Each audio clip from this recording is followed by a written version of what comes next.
Gigantes, nefilins, você já ouviu falar disso? Quem são esses aparentemente seres estranhos tão comentados desde o passado e principalmente por causa de uma passagem do livro de Gênesis? Talvez você já deve ter ouvido falar que na antiguidade, não só a partir da narrativa bíblica, mas em muitos outros contextos culturais, históricos, se fala de indivíduos de tamanho absolutamente desproporcional, muito além do que nós conhecemos. Talvez a narrativa mais conhecida seja a famosa história do gigante Golias, que inclusive a arqueologia não faz muito tempo encontrou um pedaço de cerâmica com o nome Golias, exatamente na região onde viviam os filisteus ao sul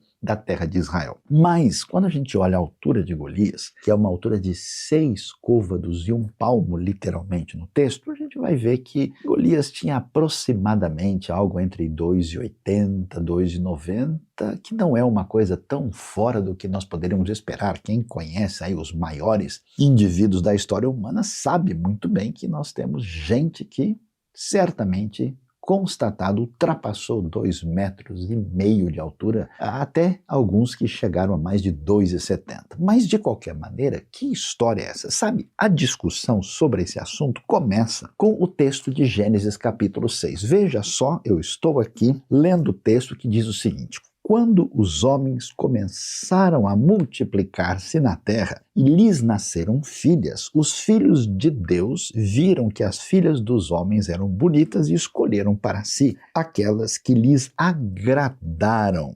E então o Senhor disse: por causa da perversidade do homem, meu espírito não contenderá com ele para sempre, ele só viverá 120 anos. Naqueles dias havia nefilins, muitas traduções trazem gigantes, na terra. E também posteriormente, quando os filhos de Deus possuíram as filhas dos homens e elas lhes deram filhos, eles foram os heróis do passado, homens famosos. Que história é essa? Por que nós temos essa ideia de que esses que no texto hebraico original nós temos nefilins, são entendidos como gigantes? Aliás, eu estou com a versão bíblica, que em português, da nova versão internacional do ano 2000, mas eu vou aqui fazer questão de olhar isso direitinho no texto hebraico original. Não só no texto hebraico original, mas comparar esse texto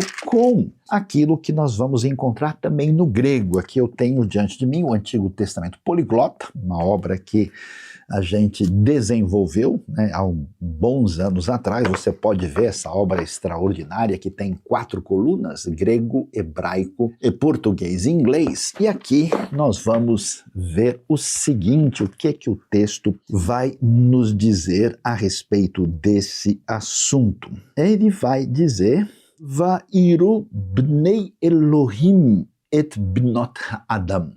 Essa expressão hebraica, Bnei Elohim, traduzida literalmente por filhos de Deus, que acabam, vamos assim dizer, se envolvendo com as chamadas filhas dos homens. E de fato, o verso 4 vai dizer: Ha-nefilim hayu ba'aretz bayamim hahem, ou seja, os nefilins estavam na terra naqueles dias. Curiosamente, olhando esse mesmo texto aqui no grego, nós temos hoi, huioi, tuteu, os filhos de Deus, e depois thigateras, ton antropon, ou seja, as chamadas filhas dos homens. E olha que coisa interessante, da onde vem essa ideia? No verso 4, na tradução grega, a famosa Septuaginta diz: hoi de gigantes esan epitesges entais hemeras ekeinas, ou seja, mas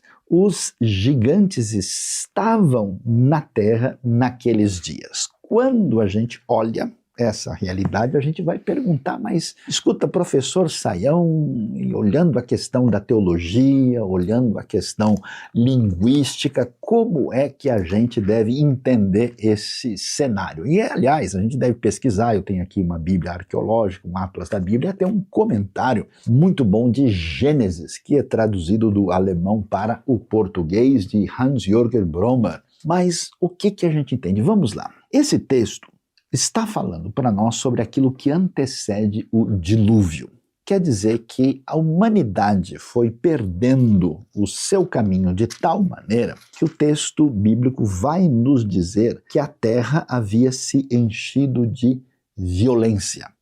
Ou seja, a palavra hebraica para violência é a palavra Hamas. E essa violência é tão grave, tão séria, que chega ao ponto em que a maldade tomou conta do ser humano que Deus resolve trazer uma intervenção de julgamento, porque senão essa maldade não teria mais como ser poupada, atingiria tudo e a todos. E diante desse cenário, aí nós vamos ver o que aconteceu. E o texto vai dizer para nós que esses filhos de Deus se envolveram ou tomaram para si filhas dos homens. E a gente pergunta, mas espera aí, que história é essa de filhos de Deus e filhas dos homens que dá início a isso que parece ser a razão de ser do aparecimento desses supostos gigantes? Então a primeira tentativa de entendimento desse texto é o seguinte: o pessoal olhando para o capítulo 4 e o capítulo 5 que vem anteriormente, vai ver lá a descrição do que acontece com os descendentes de Caim e os descendentes de Sete, que fica no lugar de Abel.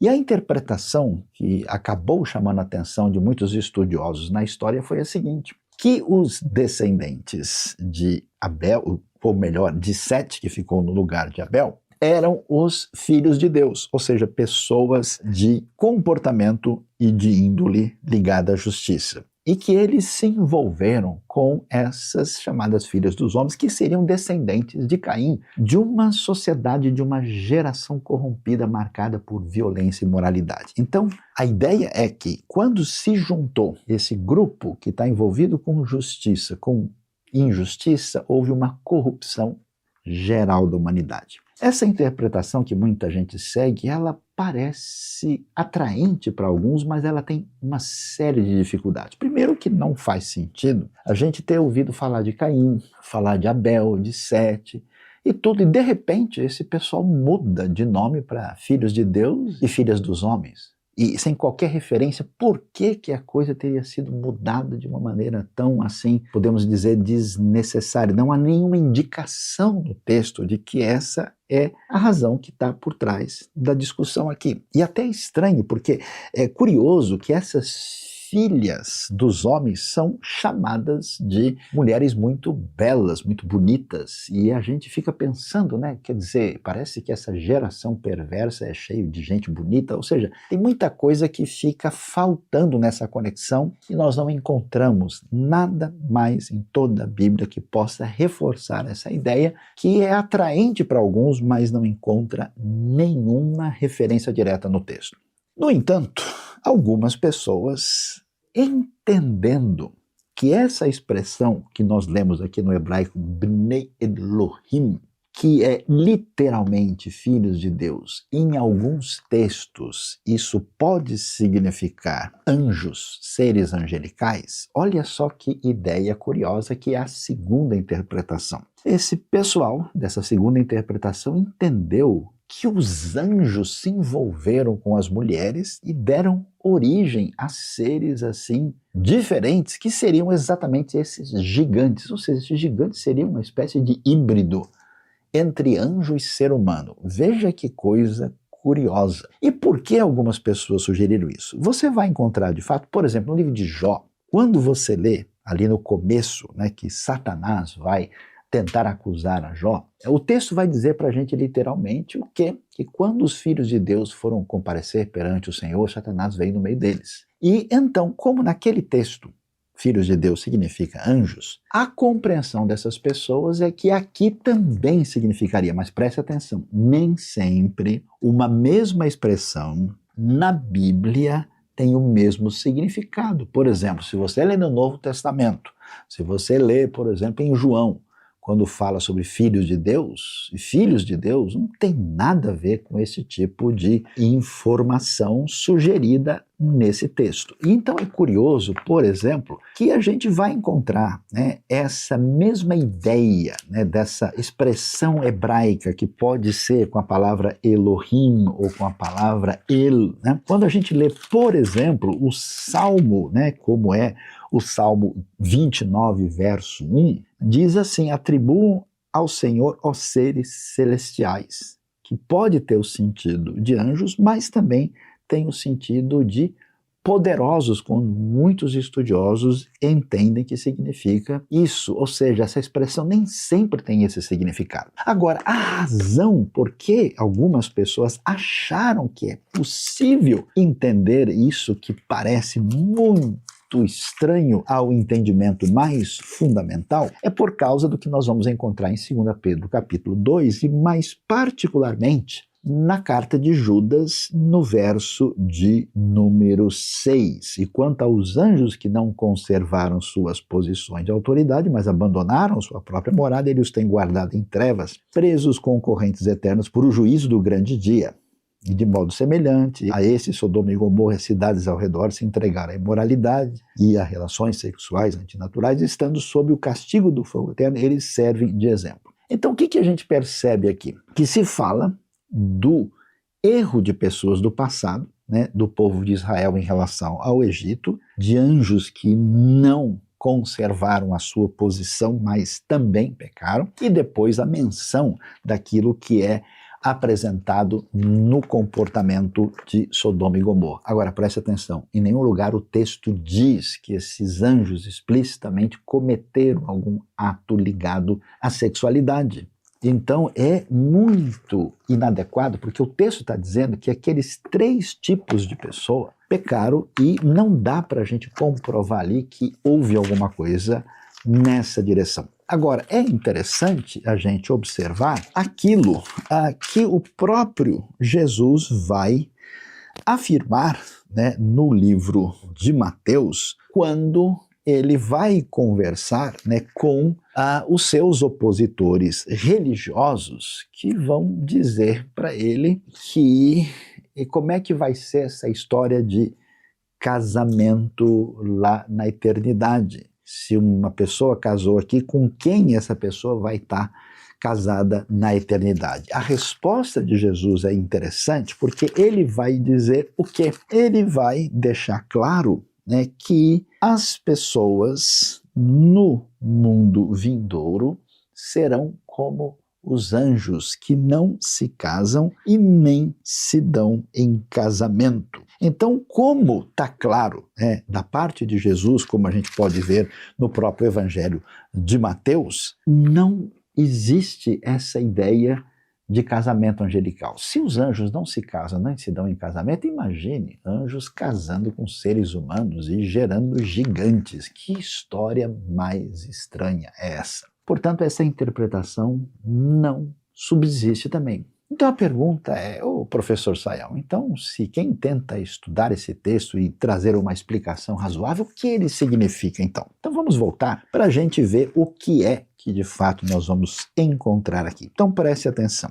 Como nós vimos, a palavra original Elohim, que significa Deus, tem a ideia fundamental de força, de poder. Por isso, os poderosos do mundo antigo eram chamados de divinos, mas principalmente por causa dessa questão de deter o poder. Então, essa expressão às vezes significa indivíduos poderosos, alguém que está nessa posição de destaque. Se a gente entende isso, é muito possível que o texto, quando diz os filhos de Deus viram as filhas dos homens, significa o quê? Significa que gente poderosa, gente de condição social e econômica acima das pessoas simples, tiveram uma atitude de escolher as filhas dos homens, aquelas que lhes agradaram, eles tomaram para si. O que isso significa? Significa que essa palavra, a expressão filhas dos homens, está no plural. E como ela está no plural, isso muito certamente é uma referência ao início da poligamia.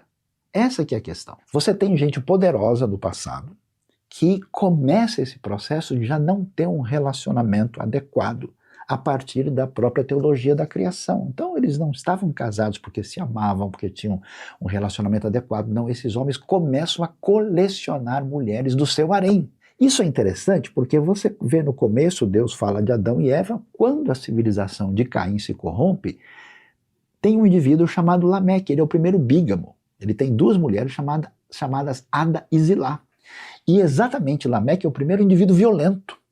E é interessante que em Gênesis 6 aparece essa situação de violência e uma ideia muito nítida que faz referência aos poderosos que começam essa proposta de poligamia. Inclusive, esse comentário vai nessa direção com bom senso a esse respeito. Aí a gente vai entender a sequência. O que é Nefilim? A palavra Nefilim em hebraico é uma forma, gramaticalmente falando, a gente pode dizer, é um particípio presente plural masculino. Ou seja, ela significa literalmente os caídos. Vem do verbo nafal, e é um particípio substantivado. E isso quer dizer, então, que não é literalmente gigantes. Ainda que a palavra nefilim, em outros textos, possa ter esse significado mais para frente no Pentateuco, não necessariamente ela tem esse sentido.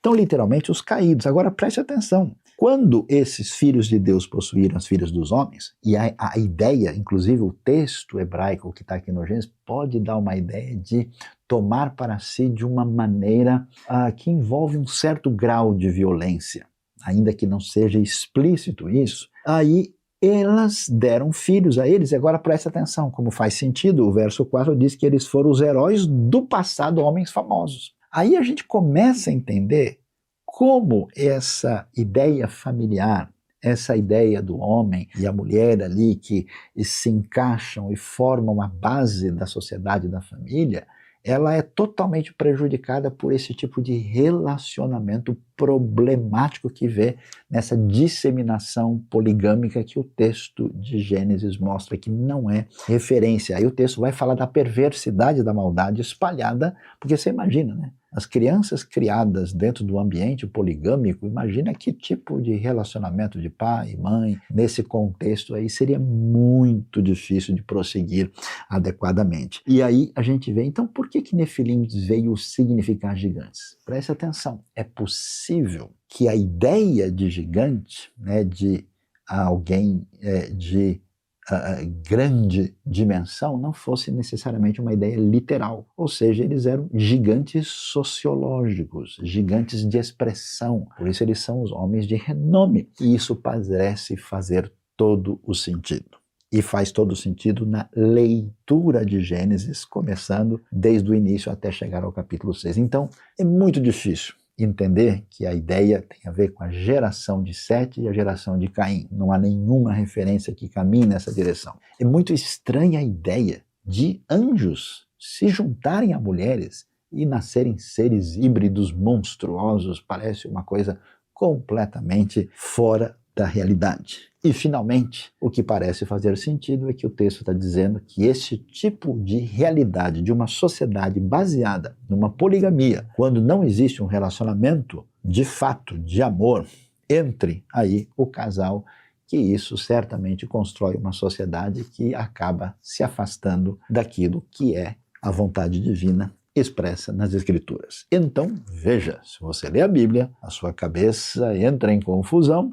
Não se esqueça, preste atenção no canal do Saião, que sempre terá uma boa explicação.